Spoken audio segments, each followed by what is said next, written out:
Good morning, students. Today we will take our social science class, chapter number 30, environment of chapter is geography. Page number 97. If you are not purchased your book, please purchase your books so we can study easily and understand each and every words which I can speak. Students, chapter start होने से पहले हम छोटा सा general introduction chapter का start कर लेते हैं। इंट्रोडक्शन में इन्वायरमेंट क्या होता है? इन्वायरमेंट क्या है? जो हमारे सराउंडिंग है वही क्या है? इन्वायरमेंट। ठीक है, everything which is surrounded by us और लिविंग इज एनवायरमेंट। जो हमारे तरफ है, जो हमारे आसपास में है, वही इन्वायरमेंट।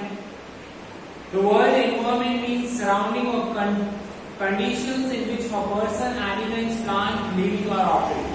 जिस conditions में plants, animals रहते हैं, उसी को ही environment कहते हैं। Components of environment.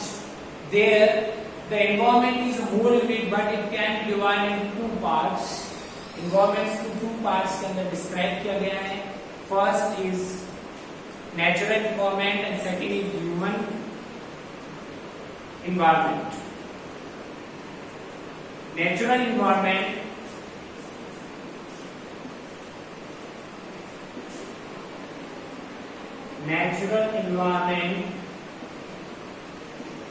सबसे पहले हम डिस्कस करेंगे natural environment. It's includes all the things both living and non living. ये जो नेचुरल इन्वायरमेंट होता है वो दोनों चीज को लेता है, नॉन लिविंग को भी लेता है, लिविंग को भी लेता है.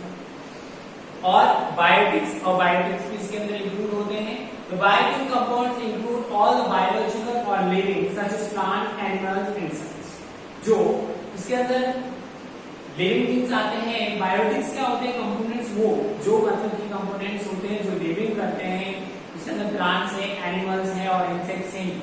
Or biotic compounds include all the physical or non-living things such as land, minerals, soil, water and climate. ठीक है, तो समझ में आया कि नेचुरल इन्वायरमेंट क्या है. नेचुरल इन्वायरमेंट में लिविंग थिंग्स भी आते हैं, नॉन लिविंग थिंग्स भी आता है, लिविंग थिंग्स भी आते हैं और नॉन लिविंग थिंग्स भी आते हैं. तो लिविंग थिंग्स भी आएगी और नॉन लिविंग थिंग्स भी आएगी. नॉन लिविंग थिंग्स भी आएगी. ठीक है, लिविंग थिंग्स भी आएगा और नॉन लिविंग थिंग्स भी आएगा और बायोटिक्स भी आएंगे और अबायोटिक्स भी आएंगे.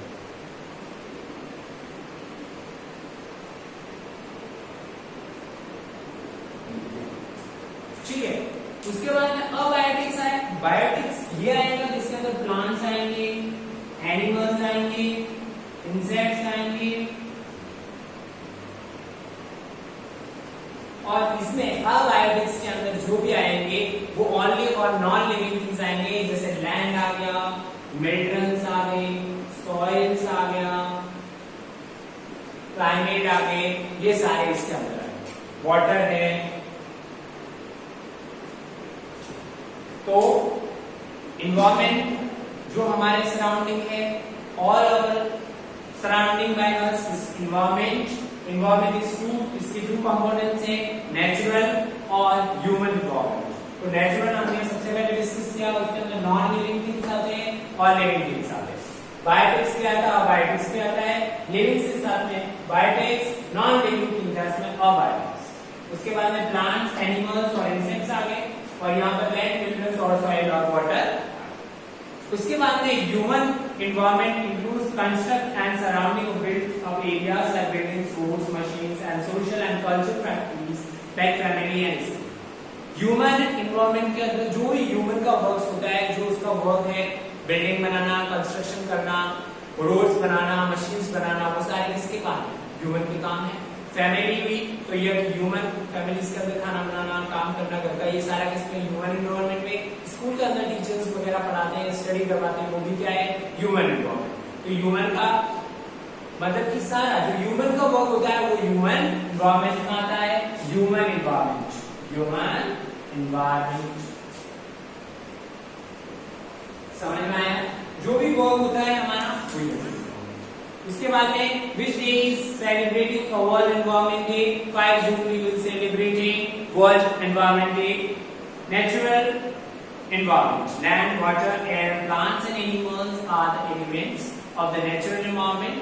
Natural environment provides a base for our existence like land to live on. हमको नेचुरल इन्वायरमेंट प्रोवाइड करवाता है जो हमारे एग्जिस्टेंस, जो हमारी डिमांड्स होती है, जो हमारी नीड्स होती है, उसको हमारे फुलफिलमेंट करता है। उसके अंदर like land to live, land हमको प्रोवाइड करता है जिससे हम रहते हैं। एयर टू ब्रीथ, जिस हवा है, एयर है जिससे हम ब्रीथ कर सकते हैं, उससे हम सांस ले सकते हैं। वाटर टू ड्रिंक, मतलब कि पीने के लिए पानी। अब पानी नहीं होगा तो हम कैसे लीव करेंगे। फूड टू ईट, फूड ही नहीं होगा तो हम खाना क्या खाएंगे, ठीक है। तो ये सारे it's content of food remains lithosphere, atmosphere, hydrosphere, biosphere, ये चारों अलग अलग रिमेन्स के ऊपर इन्फ्लुएंस करते हैं, लिथोस्फीयर, एटमॉस्फेयर और बायोस्फीयर के ऊपर। ये अलग अलग कैटेगरीज के अंदर होते हैं। तो आपने देखिए 4 कैटेगरीज को इनको अलग से डिवाइड किया है, ठीक है। 4 कैटेगरीज में क्या डिवाइड किया इनको, लिथोस्फीयर, ठीक है, लिथोस्फीयर, एटमॉस्फेयर, ठीक है, लिथोस्फीयर, एटमॉस्फेयर, उसके बाद में हाइड्रोस्फीयर, उसके बाद में है लास्ट इज बायोस्फीयर, ठीक है। ये 4 कैटेगरीज के अंदर डिवाइड इन्होंने किया है, जो हम हर एक को अलग अलग पॉइंट्स को डिस्क्राइब करेंगे। सबसे पहले हमारा पॉइंट लेंगे जो लिथोस्फीयर लेंगे, जो इसकी the thin and solid upper cover of the earth is called lithosphere. जो अर्थ के जो थिन शीट होती है, जो अपर कवर, जो अर्थ को 4 कैटेगरीज के अंदर डिवाइड किया, 1 2 3 और ये 4 लेयर्स होती है। यहाँ पर लिथोस्फीयर आता है, उसके बाद में उसके बाद में आता है नेक्स्ट इज योर हाइड्रोस्फीयर, ठीक है। उसके बाद में है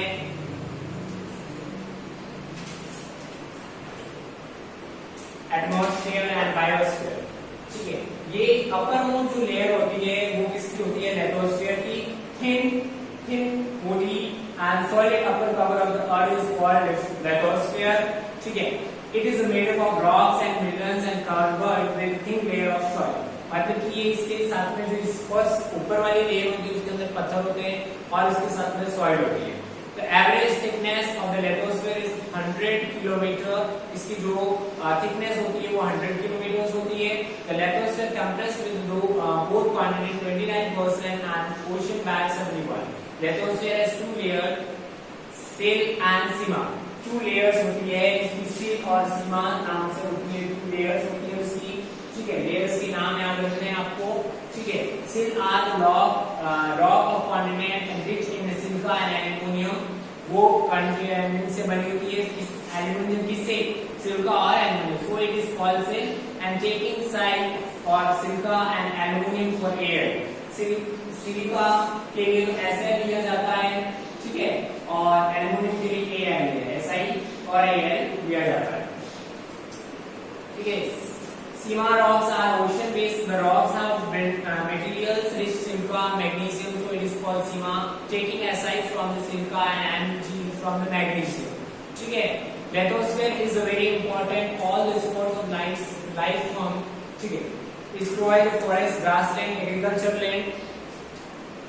It is a source of mineral, whether it is all kind of minerals and metal embedded in the rocks and starch situated होती है सारे rocks, और rocks के ऊपर जो होती है वो soil होती है, ठीक है। तो ये हमने लिथोस्फीयर को डिस्कस किया। इसके अंदर मेन है जो अपर लेयर होती है उसको हम लेते हैं, थिन होती है, और इसकी made up of rocks and minerals and covered with soil.